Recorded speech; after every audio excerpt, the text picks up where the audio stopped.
बिस्मिल्लाहिर्रहमानिर्रहीम। अस्सलाम वालेकुम। टारगेट पॉइंट के साथ मैं हूँ आसमा चौधरी। नाजरीन, लगता कुछ ऐसी है कि आज से हमारे नए नवेले वज़ीर आज़म जिनकी बात हम करें, राजा परवेज़ अशरफ साहब, जिनको अभी 6 दिन ही हुए हैं बने हुए, आज सुप्रीम कोर्ट के 3 रुकनी बेंच ने, जो कि NRO अमल दरामद केस था, उसमें राजा साहब को ये उनके लिए ये हुक्म जारी किया है कि वो भी 12 जुलाई तक अपना जवाब दाखिल कर सकते हैं कि वो आया स्विस हुकाम को खत लिख रहे हैं या नहीं। साथ में अदालत ने उनको ये भी बराबर कराया कि उनके सामने पहले वज़ीर आज़म की मिसाल मौजूद है कि जो कि इस केस में फैसले के मुतालिक वो नाअहल भी हो चुके हैं और उनकी छुट्टी भी हो चुकी है। और लगता कुछ ऐसे ही है कि राजा साहब को अब सिर्फ 15 दिन की मोहलत मिली है। अभी जब उनको 6 दिन हुए हैं वज़ीर आज़म बने हुए, तो वो इस हवाले से क्या करेंगे, वही अहम सवाल है। गिलानी साहब की नाअहली के बाद अगर जब उनको वज़ीर आज़म बनने का चांस तो मिल गया, तो क्या वो स्विस हुकाम को खत लिखेंगे या नहीं लिखेंगे। साथ में राजा साहब ने तो पहले ही ये कह दिया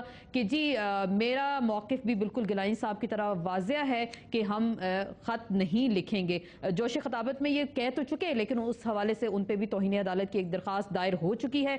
दूसरी जानिब सदर आसिफ अली ज़रदारी की बात करते हैं, तो उन्होंने चुनकर इनको वज़ीर आज़म मुंतखब किया और साथ में उनका ये भी कहना है कि बीबी के कब्र का ट्रायल तो वो नहीं होने देंगे। लेकिन लगता कुछ ऐसे, बीबी की कब्र का ट्रायल हो तो ना हो, राजा साहब का ट्रायल शुरू हो चुका है, उनके पास मोहलत कम है, दिन कम रह चुके हैं, और क्या वो ये दिन पूरे करेंगे या नहीं करेंगे, खत लिखते हैं या नहीं लिखते। हुकूमत तो एक तरफ अपनी जिद पर कायम है और इस तौहीन अदालत के कानून को खत्म करने जा रही है, जिसपे गिलानी साहब नाअहल हुए, जरदारी साहब के सर पे भी शायद इस पे तलवार लटकी हुई है, रहमान मलिक साहब भी इसमें अदालत पे जवाब दे हैं। तो हुकूमत कुछ ऐसा सोच रही है कि इस कानून को खत्म कर दे, जिसके जरिए उनके वज़ीर आज़म की छुट्टी भी हो जाती है। तो अगर ये कानून खत्म हो जाता है तो शायद हुकूमत की खुलासी भी हो जाए, उन पर रोजाना उनको शायद ये हुक्म ना हो कि आप खत लिखें, अगर नहीं लिखेंगे तो कंटेम्प्ट के जुमरे में आएंगे।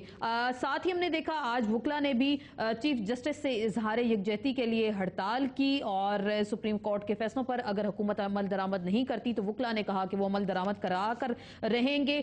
तो क्या आज के रोज वकला की ये जो हड़ताल है, क्या सुप्रीम कोर्ट को भी जो अदालत के हवाले से अगर हम बात करते हैं सियासी जमातों की हमायत हासिल है, ये वकला इस पर क्यों सुप्रीम कोर्ट से वफादारी निभाने के लिए इस तरह की हड़तालें कर रहे हैं, और क्या पार्टियां भी इस वक्त कानून का सहारा ले रही हैं? क्योंकि एक तरफ मुस्लिम लीग नून पर इल्जाम लगता है कि वो पिटिशन लीग बन गई है, पीपल्स पार्टी को चलने नहीं दे रही, वकला अपना मंशूर सामने लेकर आ रहे हैं और इजहार यकजहती के लिए हड़ताल भी कर रहे हैं। तो सारा मामला जिस चीज पर आकर खत्म होता है वो NRO अमल दरामद केस है। तो क्या NRO अमल दरामद केस में बीच का रास्ता निकलेगा, राजा जी की छुट्टी होगी या उनका जाना ठहर गया, सुबह गए या शाम गए? इसी पे मजीद हम बात करेंगे एक मुख्तसर से ब्रेक के बाद।